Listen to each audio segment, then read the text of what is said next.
Nasa Maynila na ang labi ng 4 na dayuhang mountain nasawi sa pag-aarboloto ng Bulkang Mayon sa Albay. Ang biktima ay kinabibilangan ng 3 Aleman at 1 Espanyol. Narito ang report ni Leo Gatdula.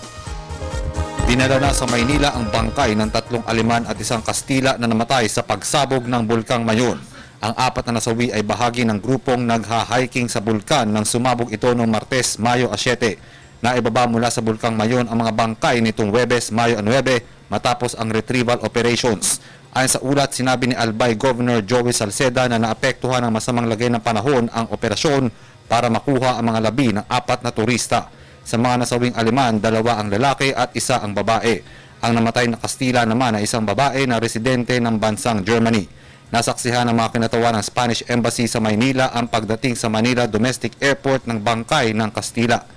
Pero tumanggi silang magbigay ng komento sa mga mamahayag. Naiulat na 9 na turista ang nasugatan din sa pagsabog. Para sa Telebisyon ng Bayan, Leo Gatdula.